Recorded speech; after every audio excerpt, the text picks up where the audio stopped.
আসসালামু আলাইকুম ভিউয়ার্স, আশা করি সবাই ভালো আছেন, সুস্থ আছেন। বরাবরের মতো আজকে চলে আসলাম নতুন আরেকটি ভিডিও নিয়ে। শিক্ষকদের জন্য বড় সুখবর, নতুন পে স্কেলে বাড়ছে বেতন ভাতা সহ অন্যান্য সুযোগ সুবিধা। আপনারা যারা চ্যানেলটি সাবস্ক্রাইব করেননি তারা চ্যানেলটি সাবস্ক্রাইব করে বেল আইকনটি অন করে দিবেন এবং লাইক, কমেন্ট এন্ড শেয়ার করবেন। 2026-27 অর্থবছর থেকে সরকারি কর্মচারীদের পাশাপাশি বেসরকারি এমপিওভুক্ত শিক্ষক কর্মচারীদের জন্য বড় ধরনের সুখবর নিয়ে আসছে জাতীয় নবম পে স্কেল। নতুন এই বেতন কাঠামো বাস্তবায়নের লক্ষ্যে আসন্ন বাজেটে অন্তত 35,000 কোটি টাকা বরাদ্দ রাখার বিষয়টি প্রায় চূড়ান্ত করেছে সরকার। এতদিন এই নতুন কাঠামোয় দেশের 4.5 লাখ এমপিওভুক্ত শিক্ষক কর্মচারীরা কি ধরনের সুবিধা পাবেন তা নিয়ে এক ধরনের ধোঁয়াশা থাকলেও সংশ্লিষ্ট সূত্রগুলো নিশ্চিত করেছে যে তারা অবশ্যই এই পে স্কেল এর অন্তর্ভুক্ত হতে যাচ্ছেন।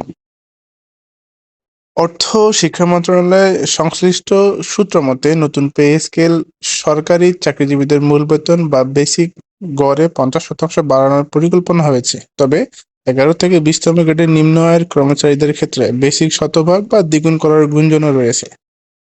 এই নীতিমালার আলোকেই 26,000 বেশি এমপিওভুক্ত শিক্ষা প্রতিষ্ঠানের 4,78,898 জন শিক্ষক কর্মচারী আর্থিক সুবিধা বৃদ্ধির বিষয়টি বিবেচনায় করা হচ্ছে।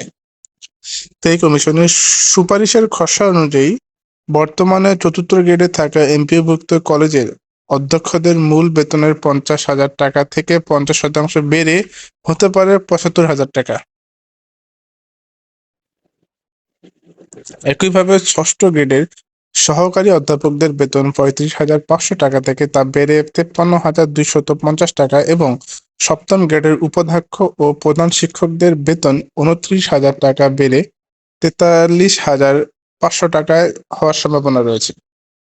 স্কুল কলেজ নতুন শিক্ষকদের ক্ষেত্রে এই পরিবর্তনের বেশ ইতিবাচক। নবম গ্রেডের প্রভাষকদের বর্তমান মূল বেতন 22,000 টাকা থেকে বেড়ে 33,000 টাকা এবং 10ম গ্রেডের বিএ ধারী সহকারী শিক্ষকদের বেতন 16,000 থেকে তা বেড়ে 24,000 টাকা হতে পারে। এছাড়া 11তম গ্রেডের সহকারী শিক্ষকদের বেতন 12,500 টাকা থেকে 50% বাড়লে 18,750 টাকা এবং শতভাগ বাড়লে 25,000 টাকা হতে পারে। নিম্ন গ্রেডের কর্মচারী অর্থাৎ 19 ও 20তম গ্রেডের বেসরকারি কর্মচারীদের জন্য নিম্ন গ্রেডের কর্মচারী অর্থাৎ 19 ও 20তম গ্রেডের বেসরকারি কর্মচারীদের জন্য সরকারের টেবিলে দুটি হিসাব রয়েছে। 16তম গ্রেডের অফিস সহকারী বা কম্পিউটার অপারেটরদের মূল বেতন 9,300 টাকা থেকে বেড়ে হবে 50% বাড়ছে 13,950 টাকা, কিংবা যদি শতভাগে হয় তাহলে 18,600 টাকা হতে পারে।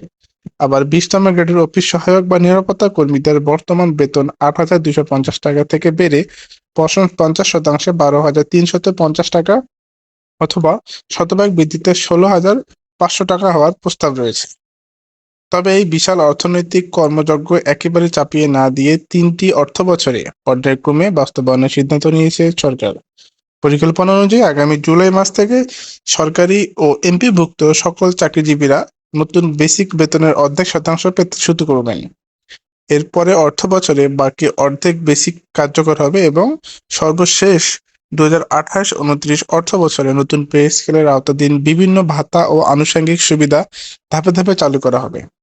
এমপিভুক্ত শিক্ষা জাতীয়করণ প্রত্যাশী জোটের নেতৃত্ববৃন্দ এই উদ্যোগকে ইতিবাচক হিসেবে দেখেছেন। তারা মনে করেন যে যেহেতু বিদ্যমান সরকারি বেতন কাঠামোর সঙ্গে এমপিভুক্ত শিক্ষকেরা যুক্ত, তাই নবম জাতীয় বেতন স্কেল থেকে তাদেরও বাদ পড়ার কোনো সুযোগ নেই। আগামী 7ই জুন শুরু হতে যাচ্ছে ত্রয়োদশ জাতীয় সংসদ অর্থাৎ ত্রয়োদশ তথা বাজেট অধিবেশন। এরপর 11 জুন অর্থ ও পরিকল্পনা মন্ত্রী আমির খসরু মাহমুদ চৌধুরী সংসদে 2026-27 অর্থ বছরের প্রস্তাবিত বাজেট পেশ করবেন। সেদিনই এই নতুন পে স্কেল এবং শিক্ষক কর্মচারীদের বরাদ্দের বিষয়টি আনুষ্ঠানিকভাবে পুরোপুরি স্পষ্ট হবে। এই ছিল সর্বশেষ তথ্য। আশা করি সবাই ভালো আছেন, সুস্থ আছেন। দেখা হবে পরবর্তী নতুন কোনো ভিডিওতে।